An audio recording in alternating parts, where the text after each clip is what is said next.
Have you ever wondered what secrets the walls of your home might hold? In 2020, the Miller family moved into a charming old house, unaware that a story forgotten for 50 years, sealed within a silver locket, was waiting beneath the floorboards of their attic for someone to finally tell it. It was on a relentlessly rainy Saturday that David Miller decided to finally tackle the attic, a space they had mostly used for storage since moving in. The rhythmic drumming of water against the roof was a soothing soundtrack to an otherwise tedious task. He navigated around forgotten furniture draped in white sheets, the air thick with the sweet, earthy smell of old wood and dust that danced like tiny sprites in the focused beam of his headlamp. He was testing the integrity of the floorboards, pressing each one with his boot, when one of them gave way with a peculiar, soft groan unlike the others. His curiosity piqued. David knelt down for a closer look. It wasn't rotten, it was simply loose. While the other boards were nailed down firmly, this one seemed to have been pried up and put back without being secured. He wedged his fingers into the gap, the old wood slightly splintery against his skin, and lifted it. The board came away easily, revealing not insulation or joists, but a small, dark recess carved into the space below. It was a deliberate hiding place, a tiny hollow that had clearly been made with a purpose, now layered with a thick blanket of gray, undisturbed dust. And there, nestled in the center of that dusty hollow, something caught the light from his headlamp. It was a faint, tarnished glimmer, a small piece of metal that seemed to absorb the light more than reflect it. With a sense of reverence, David reached into the space, his fingers closing around the object. It was cool to the touch and heavier than it looked. As he brought it into the light, he saw it was a small, ornate locket, shaped like a heart and tarnished with the unmistakable patina of age.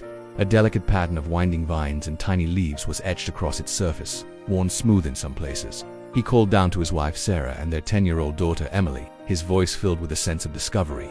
They hurried up the rickety attic stairs, their faces full of questions. Emily's eyes widened at the sight of the locket, her imagination immediately running wild with tales of lost princesses and hidden treasure.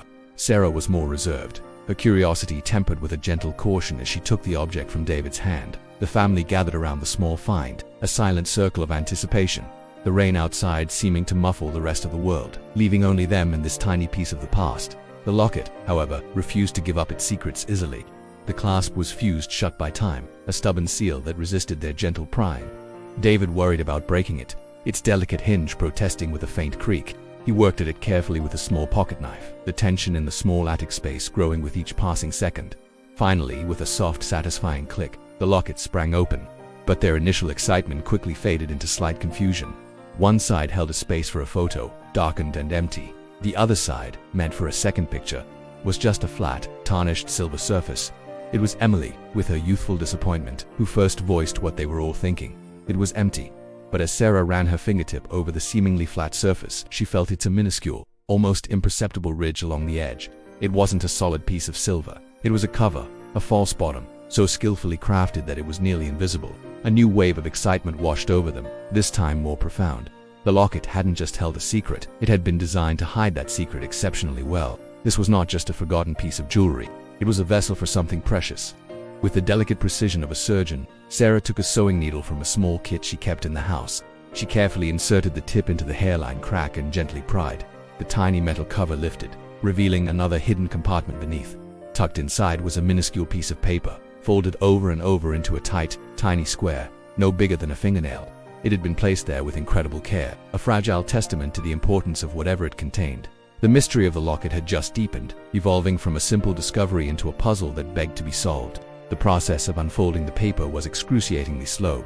It was brittle with age, and the creases were so deeply set that they threatened to tear with the slightest pressure. David and Sarah worked together, their hands steady, holding their breath as they painstakingly revealed each new surface. Emily watched, her face a mask of concentration, as the tiny square slowly transformed into a small, fragile rectangle.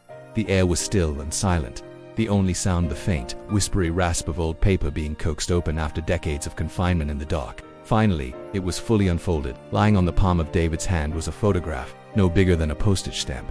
But it wasn't a picture of a smiling young girl, the presumed owner of the locket. Instead, it was the face of a young man, perhaps 17 or 18 years old. His hair was dark, and he wore a soft, melancholic smile. It was a candid shot, not a formal portrait, capturing a fleeting moment of quiet contemplation. His eyes seemed to hold a story of their own, a gentle sadness that reached across the 50 years separating his time from theirs. The discovery of the boy's photograph changed everything. This wasn't a simple keepsake a girl had lost. The hidden compartment, the secret photo, it spoke of a clandestine memory, a story that had to be concealed. Why would a girl go to such lengths to hide a picture of this particular young man? Who was he to her? And why was his image a secret she had to carry so close to her heart, yet so deeply hidden from the world? The locket was no longer just a piece of history. It was the beginning of a profound human mystery that the Miller family now felt compelled to unravel, driven by a shared need for answers. The family's quest began with the most logical first step, learning who had lived in their house 50 years ago. The following Monday, David took a trip to the county records office, a building that smelled of aging paper and bureaucracy. He spent hours scrolling through microfilm and leafing through heavy dust-covered ledgers, the fluorescent lights humming overhead. He traced the property deeds back through the decades, past the family they had bought it from, and the one before that, until he landed on the 1970s. There, in neat, cursive handwriting on a deed from 1968, was the name he was looking for: Peterson. The records showed that the Peterson family had lived in the house from 1968 until 1970. A quick search of the census records from that period provided the final piece of the initial puzzle. The family had a daughter, a teenager at the time the locket was likely lost. Her name was Eleanor Peterson. Finally, the mysterious girl had a name, a tangible identity that anchored her to their home. The next step felt both modern and daunting: finding Eleanor Peterson in the vast interconnected world of the internet. David and Sarah spent their evenings searching social media and public records, but the name was frustratingly common. They found dozens of Eleanor Petersons, none of whom seemed to fit the right age or geographic profile. Each dead end only fueled their determination. They had a name and a face in a locket, but the person connecting them remained a ghost, a faint echo in the digital world that refused to materialize into a solid lead. It was Emily who, with the simple logic of a child, broke through their wall of frustration. If she went to school, she asked one evening, wouldn't she be in a yearbook? It was a brilliant and obvious idea they had completely overlooked. The next day, the family went to the town's main library, a place that, like the records office, held the scent of history. They requested the high school yearbooks from 1969 through 1972. Their hopes renewed as the librarian placed the heavy bound volumes on their table. The search through the yearbooks felt like a tangible journey into the past. They carefully turned the yellowed pages, looking at the black and white photos of students with hairstyles and clothing that seemed a world away. They scanned the names under each portrait: Anderson, Baker, Carlson. The sense of anticipation grew with every page turn. They were no longer just looking for a name. They were looking for a face. For a girl with kind eyes and a quiet smile who once walked these same small-town streets, completely unaware that her most cherished secret would one day be discovered. And then, in the 1970 yearbook, they found her there. On page 87, under the junior section, was a photograph of Eleanor Peterson. It was her. The resemblance to the kind-eyed girl they had imagined was uncanny. Her smile was gentle but reserved, and her gaze seemed to hold a hint of daydreaming. The brief description next to her photo listed her as a member of the poetry club and the yearbook committee. She was real. She had hopes and hobbies. She had a life within these pages, and within the walls of their home. Now that they had a face for Eleanor, the next task was to find the boy from the locket. They assumed he must have been a classmate, a secret high school sweetheart. With renewed purpose, they began to scan every page of the 1970 yearbook, then the one from 1969. They examined the photos of every male student, from the jocks in the sports section to the academics in the debate club. They held the tiny, fragile photograph next to the pages, comparing faces, looking for that same melancholic smile, that same dark hair, but he wasn't there. They searched through every club, every class, every team photo. The boy in the locket, the boy who was clearly so important to Eleanor, was not a student at her high school. This realization brought a fresh wave of confusion. If he wasn't a classmate, who was he? Was he from a neighboring town? Did he not attend school at all? The most obvious path to identifying him had led to another dead end, deepening the sense that their story was far more complex than a simple high school romance. Feeling stuck, David decided to shift his focus back to the only other piece of physical evidence they had: the locket itself. He thought that perhaps a professional might be able to spot a detail they had missed. He took it to a small family-owned jewelry shop downtown, a store that had been in business for over 60 years. The owner, an elderly man with kind eyes and hands that showed a lifetime of meticulous work, examined the locket under a jeweler's loupe, turning it over and over in the light. After a few moments of silent inspection, the old jeweler looked up. "This is a lovely piece," he said, his voice soft. "It's not mass He pointed to a spot on the inside of the locket, an area so small David had never even noticed it. You see that? That's a maker's mark, a tiny swan. That was the mark of a man named Elias Vance. He was a true artisan, had a little workshop on the other side of town for years. He passed away a long time ago, but I remember him. He made things to last. The jeweler leaned back, a nostalgic look on his face. Elias was a quiet man, but he knew everything that happened in this town. People would come into his shop, and they would talk while he worked. He made pieces for engagements, for anniversaries, for graduations. Each piece he crafted was tied to a story. You see, he spoke of how much the town had changed since the 1970s, painting a picture of a smaller, more close-knit community where secrets were harder to keep and stories traveled from one person to another. Armed with this new information, the name Elias Vance the Millers felt a renewed sense of direction. While the artisan himself was gone, perhaps his memory lived on with some of the town's older residents. David remembered a friendly elderly man who lived a few houses down from them, someone who had mentioned living in the neighborhood his entire life. His name was Arthur, and he often sat on his porch in the afternoons. David decided it was worth a try, hoping Arthur's memory might hold a key that documents and yearbooks could not. When David approached Arthur and showed him the locket, the old man's eyes lit up with a flicker of recognition, not for the object itself, but for the story it represented.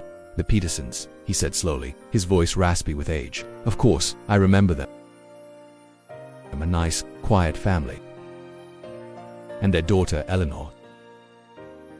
Such a sweet girl, always had her head in a book. A real dreamer." He spoke of Eleanor with a fond smile, recalling how she would spend her summers reading under the large oak tree that still stood in the miller's front yard. Arthur's smile then faded slightly, replaced by a more somber expression. He leaned forward in his rocking chair, his voice dropping, but something changed her. He said, "There was an accident that summer, the summer of 1970. A terrible thing. It cast a shadow over this whole town. But it hit that poor girl the hardest. She was never quite the same after that. Became very withdrawn, very quiet." He struggled to recall the specific details. The names and events clouded by the fog of more than 50 years. The word accident hung in the air, heavy and ominous. This was the first hint that the story of the locket was not one of simple lost love, but of tragedy. The melancholic smile on the boy's face suddenly seemed to carry a much deeper meaning. The family now understood they were not just uncovering a secret romance, they were on the edge of discovering a profound loss. They needed to know what happened. What this accident was that had changed Eleanor's life and cast a shadow over their small town all those years ago. Their investigation took them back to the library, but this time to a different section, the newspaper archives. They carefully loaded spools of microfilm onto the clunky viewing machines, the worry sound filling the quiet room. They scrolled through the daily news of June, July, and August of 1970, their eyes scanning headlines about local politics, town fairs, and national events. They were searching for a single story, a report of an accident, a tragedy that would connect a quiet, dreaming girl to a boy with sad eyes. And then they found it, in a July edition of the local paper. A small article near the back of the section detailed a single-car accident on a rural road a few towns over. The headline was simple: "Local youth dies in car crash." The article was brief, just a few paragraphs long, but it contained the two pieces of information they had been desperately searching for. The name of the young man who had died was James, and next to the article was a small, grainy photograph. It was him. It was the boy from the locket. The story of Eleanor and James was not just a secret, it was a tragedy. This locket was not a simple token of affection but a memorial, a hidden shrine to a love that was cut short in the most brutal way. It had been carried in secret, a silent testament to a grief that a young girl was forced to bear alone. And for 50 years, it had lain in the dark, waiting, holding on to the last remaining image of a boy whose story had almost been completely forgotten by time. This locket reminds us that objects are not just things, they are keepers of our stories, our joys, and our deepest sorrows. What do you think Eleanor's life was like after losing James and her most precious memory of him? Share your thoughts in the comments, and don't forget to subscribe for more journeys into the hidden stories that surround us all. The brief matter-of-fact newspaper column felt like a punch to the gut. The Miller family sat in the quiet of the library, the worry of the microfilm machine the only sound, the grainy black and white image of James staring up at them. The locket was no longer a romantic mystery, it was a relic of a tragedy. The sad smile in the photograph now seemed like a heartbreaking premonition. David, Sarah, and Emily looked at each other, the weight of the discovery settling upon them. They were no longer just curious investigators. They felt like guardians of a sorrowful 50-year-old secret. The article provided a few more precious details, breadcrumbs leading further down the path of James's short life. His full name was James Farrell, and he was 18 years old. He lived in the neighboring town of Northwood, which explained his absence from the local high school yearbook. The report mentioned he was the only son of Michael and Helen Farrell, and that he was a beloved member of his small community. Most poignantly, it noted that he was a gifted musician, the lead guitarist and vocalist for a local band that had been gaining popularity that summer. This new information painted a more vivid picture of the boy in the photograph. He wasn't just a face. He was a musician, a son, a young man with dreams that were extinguished on a dark country road. Sarah imagined him with a guitar in his hands, pouring his heart into his music, perhaps writing songs for Eleanor. The family felt a deep sense of connection to him, a need to know more about the life he lived, not just the death he suffered. They decided to search the newspaper archives for any other mention of his name or his band. Their search for James Farrell, or his band, which the article had named the Summer Haze, proved fruitful. Tucked away in the arts and culture section of a paper from a few weeks before the accident was a small feature on an annual battle of the bands held at the county fair. There was a photo of the Summer Haze performing on a makeshift stage, and in the center was James, lost in his music, a stark contrast to the somber photo in the locket. The article also listed the student volunteers for the event. Near the bottom of that list was a familiar name, Eleanor Peterson. This was the connection, the moment their two separate worlds had collided. David imagined the scene. A warm summer evening, the air filled with the sounds of amateur rock and roll, the scent of popcorn, and the excited energy of a teenage crowd. Eleanor perhaps working at a concession stand or checking people in, and James, a charismatic young musician on stage. Their story began here, in a fleeting moment at a county fair, a moment that would set in motion a love affair and a tragedy that would ripple through the next half a century. Its last echo now resting in the hands of a new family. For the Millers, the story was a puzzle being pieced together from faded clippings and tarnished silver. But for Eleanor, in the summer of 1970, the story began with the sound of an electric guitar. She was volunteering at the ticket booth, a tedious job she had taken to be with her friends, when she first heard them. The band before had been clumsy and loud, but this was different. The music was raw but soulful, and the voice of the lead singer cut through the evening air with a captivating blend of confidence and vulnerability. She felt an inexplicable pull to see who it belonged to. She left her post at the booth and made her way through the small crowd gathered around the stage, and there he was. James. He wasn't just singing, he was pouring every part of himself into the performance. His eyes were closed as he played, a stray lock of dark hair falling across his forehead. In that moment, he seemed to be in a world of his own, and Eleanor felt a profound, almost dizzying connection to it. When the song ended and his eyes opened, they swept across the crowd and, for a brief second, they met hers. A slow smile spread across his face, and Eleanor felt her heart skip a beat. After his set, he found her by the Ferris wheel. He was shy and unassuming off stage, a stark contrast to the magnetic performer she had just watched. He introduced himself as James, and she told him her name was Eleanor. They talked for hours, walking through the fairgrounds as the sun went down and the neon lights flickered to life. They spoke about everything and nothing: music, books, their dreams for the future. He wanted to be a professional musician, and she wanted to be a writer. It felt less like a first meeting and more like a reunion, as if they were two souls who had simply been waiting to find each other. Their romance blossomed in the secret, stolen moments of that summer. They met by the old quarry lake, far from the prying eyes of the town. He would bring his acoustic guitar and play her songs he had written, his voice the only sound besides the chirping of crickets. Eleanor felt she could finally be her true self with him. He understood her quiet nature, her love for poetry, and he encouraged her to share her writing with him. He was the first person who had ever made her feel not just seen, but truly understood in her entirety. The secrecy was a necessity. Eleanor's parents were strict and traditional. They had a clear path envisioned for her: college, a sensible career, and a marriage to a boy from a good family in their own town. James, a passionate musician from a working-class family in Northwood, did not fit into their carefully constructed plans. Eleanor knew they would never approve, so she hid their relationship, a painful necessity that added a bittersweet intensity to their time together. The letters they exchanged, tucked into hollowed-out library books, became their lifeline. One warm evening in late July, as they sat by the lake watching the sunset paint the water in hues of orange and pink, James gave her a small, velvet-wrapped box. Inside was the silver locket. It was beautiful, more beautiful than anything she had ever owned.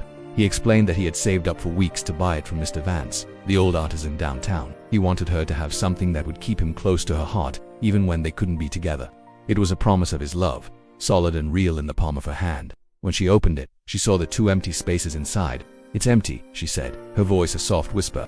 He smiled, his sad, gentle smile. "For now," he replied, taking her hand. "One day, when we don't have to hide anymore, we'll go to one of those photo booths at the fair. We'll take the silliest picture we can, and we'll put it right here. It's a promise. This locket is for our future, Eleanor. A future where we can be together, out in the open."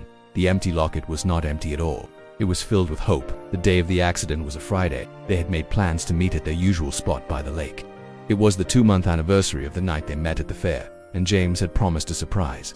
Eleanor spent the entire afternoon in a state of giddy anticipation, rereading his last letter and imagining what his surprise could be. As the designated time came and went, she sat on their favorite rock, the locket cool against his skin, and watched the path, expecting to see his familiar figure appear at any moment. An hour passed. Then too, the sun began to dip below the trees, and the air grew cooler. Her initial excitement slowly curdled into a knot of anxiety in her stomach. This was not like him. He was never late. Not for her. She started to invent excuses for him. His car had broken down. He had to help his father with something. He had lost track of time. But as darkness fell completely and the woods grew silent around her, a profound and terrifying dread began to creep in. Something was wrong, terribly wrong. She walked home in a daze, her mind racing with fear. Each step was heavy, her heart pounding a frantic rhythm against her ribs. She rehearsed what she would say to her parents, how she would explain her lateness without revealing her secret. But when she saw the police car parked in front of her house, its lights silently flashing in the twilight, a cold wave of certainty washed over her, and she knew, even before her father opened the door with a shattered expression on his face, that her life, the one she had dreamed of with James, was over. He had been on his way to meet her. The police said a deer had run out onto the road, and he had swerved to avoid it. His car had hit a tree. He was gone before the ambulance even arrived. Eleanor listened to the words, but they didn't make sense. It felt like a story happening to someone else, a plot from one of the tragic books she loved to read. She numbly retreated to her room, the world reduced to a muffled hum, and clutched a silver locket in her hand. The promise of a future had just become a relic of a past that was already gone. She never told her parents about him. In the haze of their own grief and relief that their daughter was safe at home, they never asked why she was so inconsolable, so utterly broken. They attributed her sorrow to the shock of a local tragedy, never suspecting its deeply personal connection to her. A few days after the funeral, one that she could not attend, she found a small photograph of James that he had given her, a candid shot taken by one of his bandmates. It was the only picture of him she had. With trembling hands, she carefully trimmed the photograph, making it small enough to fit inside the locket. But she couldn't bring herself to place it in the main compartment. That space was meant for the two of them, for a future that would now never exist. It felt like a betrayal to put him there alone. That's when she discovered the tiny, almost invisible seam on the other side, a secret place. It was perfect. She could keep him with her, hidden from the world. A secret love and a secret grief held close to her shattered heart. The narrative crafted by the newspaper clippings and yearbook photos now sat complete in the Millers' minds, but it felt achingly unfinished. They were looking at the ghost of a story, a tragedy frozen in time. They now understood what had happened to James, but the true mystery had shifted to the girl who was left behind. What became of Eleanor Peterson? How did this profound loss shape the rest of her life? The family felt an overwhelming sense of responsibility, a pull to not just uncover the story, but to see it through to its proper end, to bridge the 50-year gap. The locket now held a new significance. It wasn't just a sad memento, it was a symbol of resilience. They imagined young Eleanor navigating the halls of her high school, attending classes, and sitting at the dinner table with her family, all while carrying a secret, universalized grief that no one else could see. The hidden compartment was her only confidant, the only space in the world where her love for James was allowed to exist. It was a testament to the quiet, the immense strength of a heartbroken teenage girl trying to survive an unbearable loss in complete isolation. But this led to the final, heartbreaking question. How did she lose it? Why would she ever part with the one thing that connected her to him? The Millers could only surmise that it must have been an accident, another cruel twist of fate in her story. Sarah pictured the scene with a heavy heart. Perhaps Eleanor was in the attic a few months or even a year later, putting away winter clothes or searching for something for her parents, lost in a moment of grief, distracted by a painful memory. She wouldn't have even felt the delicate chain snag on a nail and snap, sending the locket tumbling silently into the gap between the floorboards. The loss of the locket must have felt like a second death. To lose the only photograph, the only tangible piece of him she had left, would have been an unimaginable blow.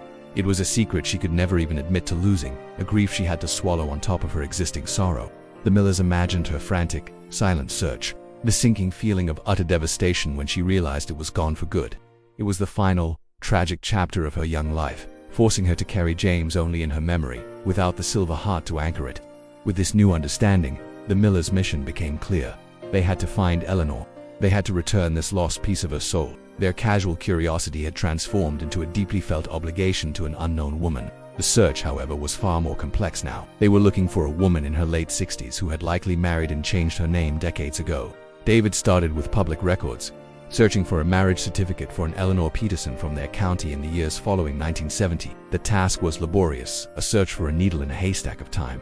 After weeks of dead ends, Emily, ever the digital native, had another idea. She suggested searching for genealogy forums and local history groups on social media, places where people share old memories and family trees. Sarah spent hours crafting a careful post, omitting the details of the locket, but asking if anyone remembered the Peterson family who lived on their street. Days later, a reply appeared. It was from a woman who said her mother had been friends with Eleanor in high school. She mentioned that Eleanor had married a man named Jack Vance and moved to a city a few states away in 1976. The name Vance struck David. It was the same last name as the artisan who had made the locket. It had to be a coincidence, a strange poetic echo across time, but it felt like a sign. With a married name and a potential location, their search gained a laser focus. The search for Eleanor Vance in that city's public records brought up a single, promising result. They found an address, a phone number, and a photograph on her son's social media profile of an older woman with kind, familiar eyes. It was her. They had found her. The phone call was the most nerve-wracking moment of David's life. His hand trembled slightly as he dialed the number. An older woman's voice, warm but cautious, answered. He introduced himself, explaining awkwardly that he lived in her childhood home. He spoke hesitantly, trying to find the right words, until he finally said, "We found something here. Something I think may have belonged to you a very long time ago. It's a small silver locket, with a pattern of vines on it." There was a long, profound silence on the other end of the line. A silence so heavy it felt like it contained all 50 years of unspoken history. A week later, the Miller family drove the 4 hours to Eleanor Vance's quiet, suburban home. She greeted them at the door, a woman whose face was lined with a gentle map of a life fully lived, but whose eyes were unmistakably the same as the girl in the yearbook. She led them into her living room, and for a few moments no one spoke. Then, with a sense of reverence, David placed the tarnished silver locket into her outstretched hand. Her fingers, wrinkled with age, closed around it as if greeting a long-lost friend. Her hands trembled as she fumbled with the clasp, which opened much more easily now. She stared at the empty side, a flicker of old pain in her eyes. Then, with a deep breath, she used her fingernail to pry open the secret compartment. A movement her fingers seemed to remember on their own. She lifted the tiny, fragile photograph of James into the light. A single tear traced a path down her cheek as she looked at the face of the boy she had loved, seeing him for the first time since she was a teenager. "I never thought I'd see him again," she whispered, her voice thick with emotion. She looked up at the Millers, her eyes filled with a gratitude that transcended words. She spent the next hour telling them all about James, his laugh, the songs he wrote, their dreams of a future that never was. She had married a kind man, had children and grandchildren, and had lived a good life. But she had never forgotten her first love, the boy whose memories she had carried silently in her heart for 5 decades. The locket's return was not about reopening an old wound, but about receiving a beautiful, miraculous gift of closure. As the Millers drove home, a comfortable silence filled the car. They had started with a simple discovery and ended up reuniting a woman with a lost piece of her own history. The locket had passed through their lives, but its story had imprinted itself upon them, a powerful reminder that every home, every object, and every person holds a story waiting to be heard. The connection across generations was real, a testament to the fact that love and memory are never truly lost to time. Sometimes, they are just waiting to be found. This story shows that love and memory can endure for decades, hidden away until they are rediscovered. We are all surrounded by these silent histories, waiting for a curious heart to uncover them. Have you ever found an object that seemed to hold a story of its own? Share your experience in the comments below, and subscribe for more explorations into the incredible, hidden tales that connect us all.